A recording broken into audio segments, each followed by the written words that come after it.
Bismillahirrahmanirrahim. Assalamualaikum warahmatullahi wabarakatuh. Bersua dalam berita perdana malam ini, saya Syafal Bakrin Haji Suhaili. Dan saya Rafiza Haji Mahmud. Berita-berita utama malam ini.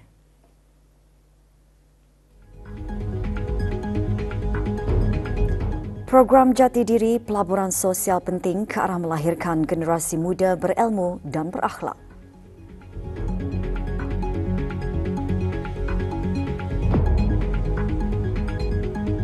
Perkhidmatan van ulang-alik memudahkan orang ramai untuk mengunjungi Bandar Seri Begawan.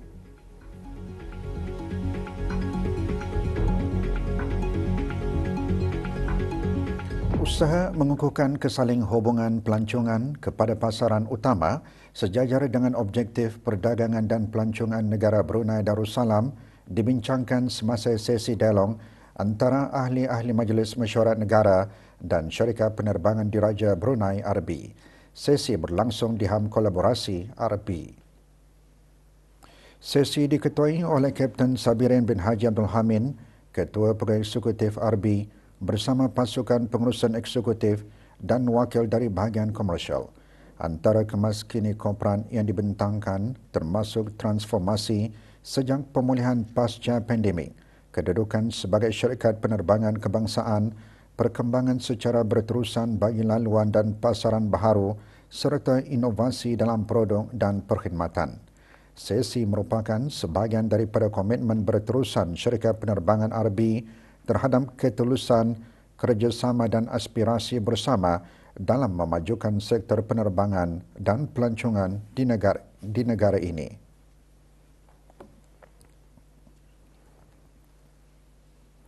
Pentas perayaan sempena sambutan ulang tahun Hari Keputeraan ke bawah Duli Yang Maha Mulia ke-79 diteruskan lagi semalam dengan pelbagai persembahan. Di pentas perayaan kawasan letak kereta berhadapan Muzium Alat Kebesaran Diraja di Ibu Negara dimeriahkan dengan persembahan malam teater sejarah legenda Brunei Nakhoda Manis. Acara dikendalikan oleh Lakap Lagur Entertainment. Hadir yang berhormat Awang Haji Daud bin Jihan, Ahli Majlis Mesyuarat Negara.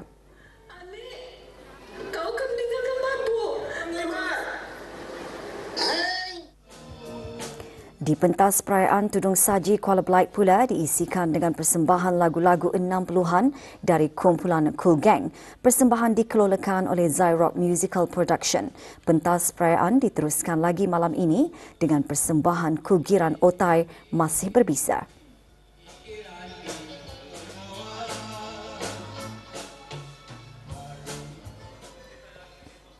Sementara di pentas perayaan kawasan lapang berhadapan Hospital Pengiran Muda Mahkota, Pengiran Muda Haji Al-Muhtadi Billah Tutong dimeriahkan dengan pementasan teater dan muzik anjuran Akademi Panggung Sri Utama. Hadir yang berhormat Awang Abdul Aziz bin Haji Hamdan, Ahli Majlis Mesyuarat Negara. Acara pentas perayaan di daerah Temburong disemarakkan dengan acara keagamaan iaitu peraduan azan subuh dan hafazan surah-surah pilihan anjuran Masjid Rancangan Perumahan Negara Kampung Ratai dengan kerjasama Masjid Kampung Selangan. Antara yang hadir yang berhormat Haji Awang Sulaiman bin Haji Nasir, Ahli Majlis Mesyuarat Negara.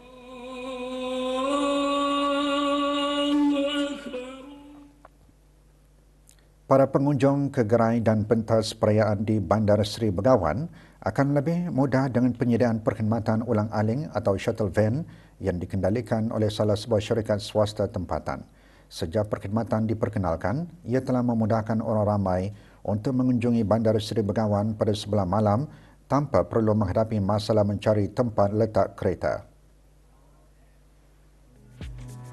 Pelanggan yang memerlukan perkhidmatan ulang-alik van hanya perlu meletakkan kenderaan di kawasan letak kereta Jami Asri Hassan Al-Bolkiah yang beroperasi seawal pukul 6.30 petang.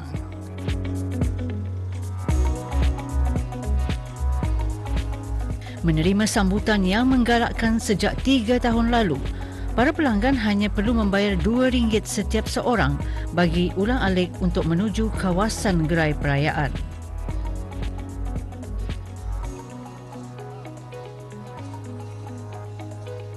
untuk membantu orang ramai juga lah, untuk menyenangkan orang parking.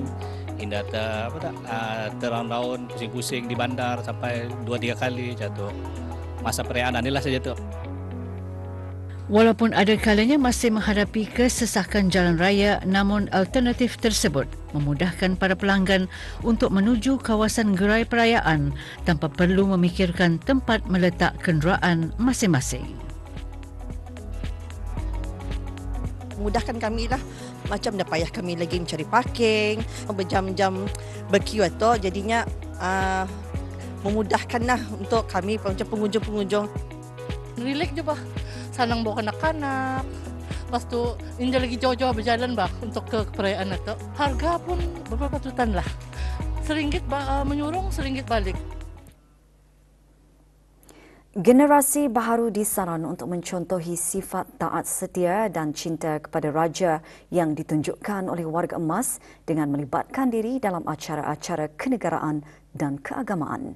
Salah satu cara untuk menzahirkan sifat tersebut adalah dengan pengibaran bendera yang mencerminkan semangat patriotik kepada raja serta perpaduan pada mempertahankan kemerdekaan, kedaulatan dan identiti bangsa berkonsepkan Melayu Islam Beraja. Turut serta dalam apa jua acara, sama ada acara yang berbentuk keagamaan seperti turut sama membaca surah Yasin, solat berjamaah, solat hajat berjamaah, mendoakan raja kita ini, kemudian negara. Selain itu, generasi muda boleh juga mengekspresikan kecintaan melalui penglibatan aktif dalam pembangunan negara, menjaga nama baik Brunei serta meneruskan nilai kesetiaan dan jati diri dalam kehidupan sehari.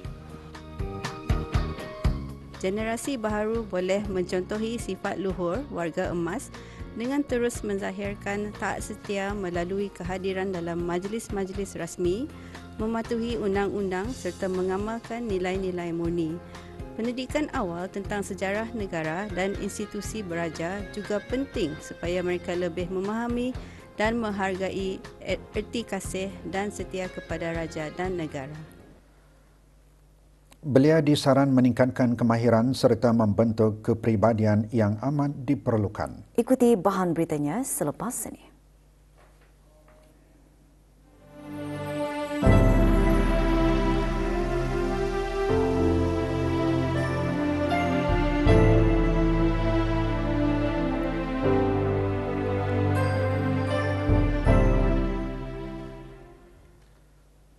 Mahkamah Magistrate telah mensabitkan timbalan setiausaha tetap pelancongan di Kementerian Sumber-Sumber Utama dan Pelancongan atas kesalahan salah laku dalam jawatan awam yang bertentangan dengan Bab 12B Akta Pencegahan Rasuah Penggal 131.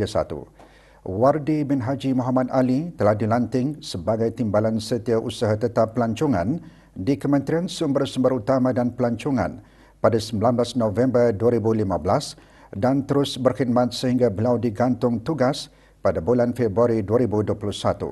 Defendant didapati bersalah kerana dengan sengaja melakukan salah laku dengan menunjukkan sikap atau berterusan bersikap memihak kepada kedua hotel tersebut sebagai balasan kerana dibenarkan tidak membuat pembayaran segera semasa mendaftar keluar.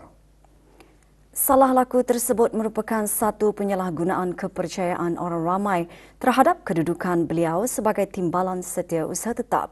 Siasatan yang dijalankan oleh Biro Mencegah Rasuah mendapati bahawa salah laku itu berlaku antara 18 Jun 2020 dan 23 Februari 2021 yang mengakibatkan jumlah invoice tertunggak yang terkumpul sebanyak kira-kira RM5,000. Magistrate Kanan Azrimah binti Abdul Rahman mendapati salah laku tersebut dilakukan dalam tempoh atau berhubung dengan jawatan defendant kerana beliau mempunyai kuasa pemantauan terhadap industri pelancongan termasuk perkara-perkara yang berkaitan dengan pengusaha hotel. Defendant menegaskan bahawa dia telah memeterai perjanjian pembayaran secara kredit dengan hotel-hotel itu dan wujud jangkaan untuk membuat pembayaran antara mereka. Walau bagaimanapun, saksi yang dipanggil oleh pendakwaan memberi keterangan bahawa Kedudukan beliau merupakan suatu pertimbangan dalam keputusan mereka untuk membenarkannya menangguhkan pembayaran.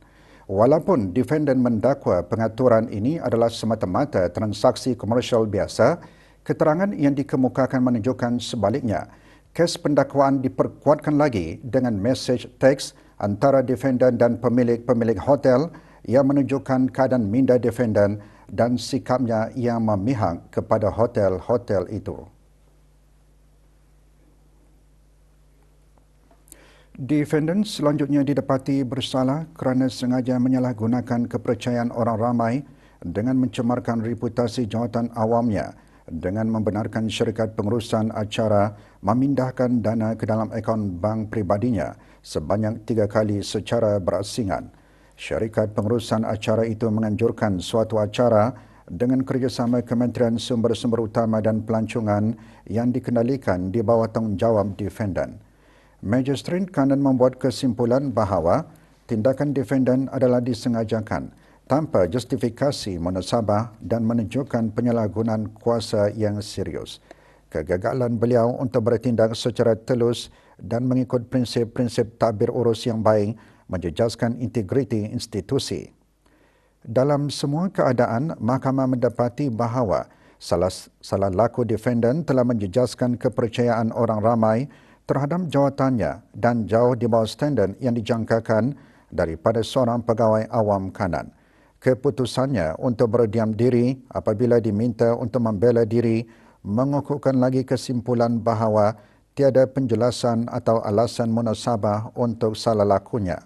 Setelah mensabitkan kesalahan defendant dan mendapati bahawa tiada sebab luar biasa untuk terus membenarkan jaminan kepadanya, jaminan defendant telah dibatalkan. Defendant dijadualkan untuk hadir di mahkamah sekali lagi pada 30 Julai 2025 bagi mendengar hujahan pihak pendakwaan mengenai hukuman. Defendant berdepan dengan hukuman denda sehingga RM30,000 dan atau penjara sehingga 7 tahun.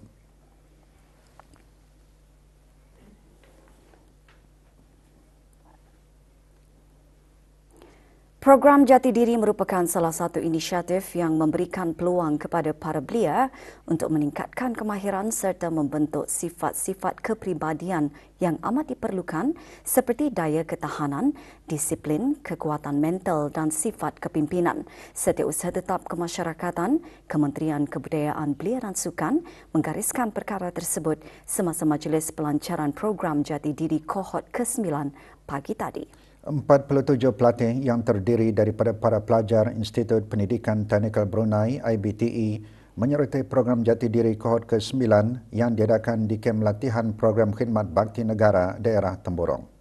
Dalam ucapannya, Dayang Haja Nur Ashikin binti Haji Johari turut menggariskan program berkenaan juga merupakan pelaburan sosial yang penting dalam melahirkan generasi muda berilmu, berakhlak serta memiliki semangat cintakan agama, bangsa dan negara. Program merupakan sebuah program usaha sama antara Pejabat Perancangan Tenaga Manusia, Jabatan Perdana Menteri, Pusat Pekerjaan Brunei, Institut Pendidikan Teknikal Brunei dan Bahagian Khidmat Bakti Negara.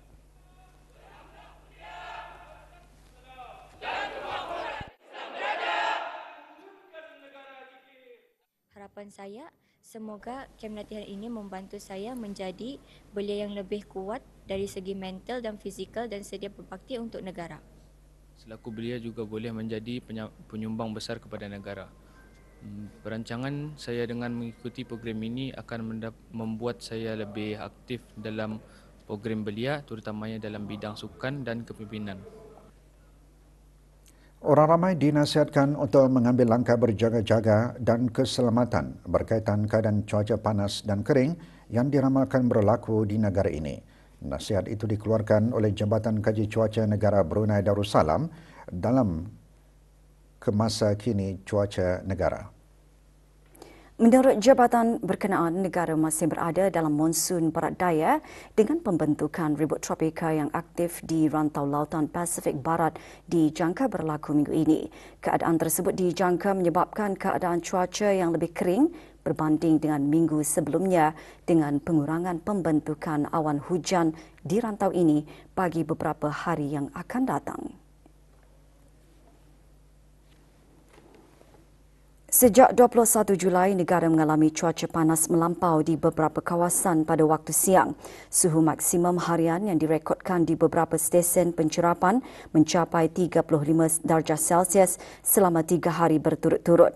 Berdasarkan ramalan cuaca terkini, keadaan cuaca diramalkan berterusan panas dan kering dengan pengurangan jumlah dan aktiviti hujan sehingga 26 Julai. Suhu maksima harian dijangka boleh mencecah antara 33 hingga 38 darjah Celsius. Jabatan Kaji Cuaca telah menyediakan catatan suhu maksimum harian dan juga suhu bagi beberapa kawasan di negara Brunei Darussalam dengan menggunakan infografik yang dikongsikan melalui media sosial jabatan. Orang ramai dinasihatkan untuk terus mengikuti maklumat cuaca rasmi melalui aplikasi bimbit Brunei WX atau Facebook @BruneiWeather, Instagram @Brunei.weather, saluran WhatsApp dan Telegram Brunei Weather.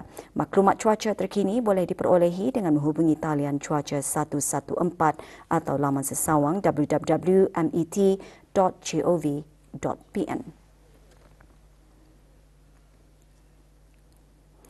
Perintah Perlindungan Data Pribadi 2025 akan dilaksanakan bagi memberikan perlindungan kepada individu dan organisasi sektor swasta. Ketika menjelaskan perkara itu semasa wawancara dalam rancangan Rampai Pagi TV, Timbalan Ketua Eksekutif Telekom Pihak Berkuasa Industri Teknologi Info Komunikasi AITI berkata, perintah tersebut akan berkuat kuasa pada 1 Januari 2026.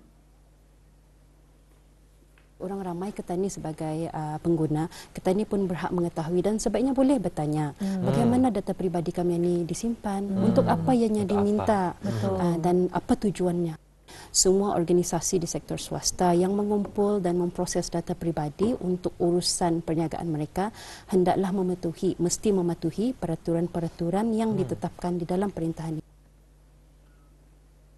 Jika senihan luar negara sering diperkatakan bernilai tinggi, apa kurangnya seni kaligrafi karya anak tempatan? Bahkan kehalusan karya kaligrafi tempatan juga mampu memartabatkan seni khad di negara Brunei Darussalam. Untuk mengetahui lebih lanjut, Muhammad Daud Haji Tua ada laporannya.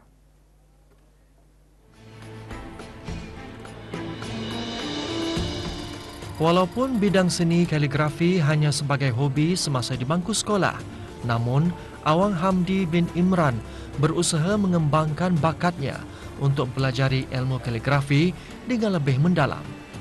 Selepas menamatkan pengajian di luar negara pada tahun 2014 dalam bidang kaligrafi dan reka bentuk Islam, beliau diambil bertugas di Pusat Pengajian Kesenian dan Kaligrafi Islam Yayasan Sultan Haji Hassanal Bolkiah dan aktif menganjurkan bengkel-bengkel asas dan lanjutan kepada orang ramai termasuk kanak-kanak, belia dan warga emas. Di sebalik berhadapan pelbagai cabaran, namun beliau tetap yakin hasil karya seni khad tempatan mempunyai nilai dan kehalusan tersendiri. Dorang memang amazing lah, amazed dengan kita ni punya pusat dan punya hasil karya. Bukan saya sendiri tu, artinya secara menyeluruh. Sebab dalam galeri ini kami ada menyimpan beberapa karya daripada luar negara juga, bukan saja lokal Brunei. Menurutnya lagi, dengan minat yang mendalam, para peminat seni khad tempatan bukan sahaja dapat membantu memartabatkan lagi seni khad, bahkan menjadikan seni kaligrafi Islam sebagai sumber pendapatan.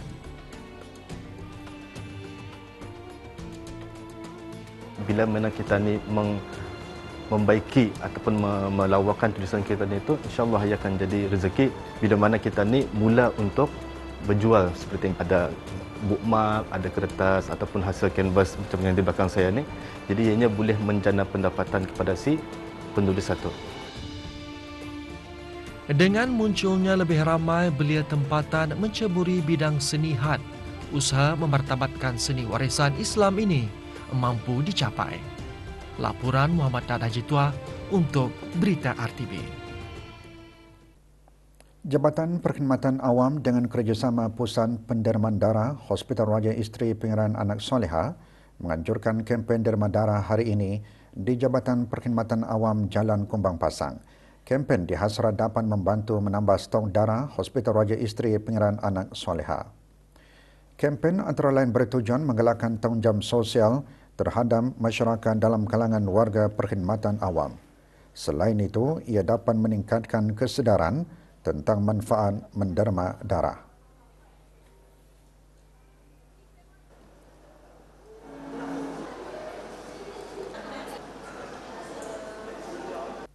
Pusat Pendermaan Darah memerlukan semua jenis darah. Sebabnya kami dah mengetahui yang tadi apa jenis darah yang sangat diperlukan mingguan ini dan sebagainya. Kami dah mengetahui apa yang tadi pesakit-pesakit datuk. Jadi kalau boleh semua jenis darah kami perlukan supaya yang tadi mana-mana pesakit yang memerlukan darah tu sentiasa tersedia.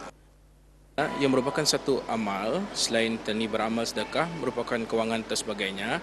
Ianya boleh juga menderma-darahani untuk menyelamatkan nyawa orang lain. Sebagai hadiah yang paling berharga untuk orang lain, iaitu harapan dan peluang hidup bagi orang lain. Manfaatnya badan terasa lebih ringan dan lebih segar. Ini first time pulang saya menderma darah. Masa ni kan hospital macam memerlukan darah ni kan. So insyaAllah lah berguna manfaat lah pada orang yang berguna darah lah. Kerja-kerja penyucian tangki air bagi Katok B akan dilaksanakan esok bermula pukul 9 pagi. Kawasan yang terlibat perumahan kampung Katok B, Sekolah Ugama Arab Menengah Perempuan Raja Isteri Pengiran Anak Hajah Saleha dan kawasan sekitarnya. Kerja-kerja penyucian juga akan dilaksanakan di tangki air Pulai 1 bermula esok pukul 9 pagi. Kawasan terlibat Kampung Pulai, Kampung Anggrek Desa, Kampung Panca Delima, Jalan Kebangsaan Lama, Jalan Kebangsaan, Kampung Pengiran Siraja Muda Delima 1, Kampung Orang Kaya Besar Imas dan kawasan sekitarnya.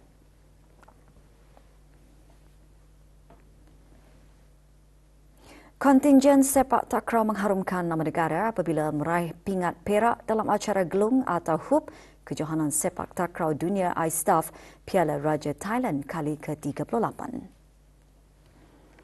Skuad takraw negara meraih pingat perak selepas mengumpul 490 mata. Pingat emas pula disandang oleh pasukan Thailand yang meraih 840 mata, manakala India dan Vietnam berkongsi pingat gangsa selepas kedua-dua negara mengumpul jumlah markah yang sama iaitu 450 mata. Kejohanan berlangsung di Bangkok, Thailand.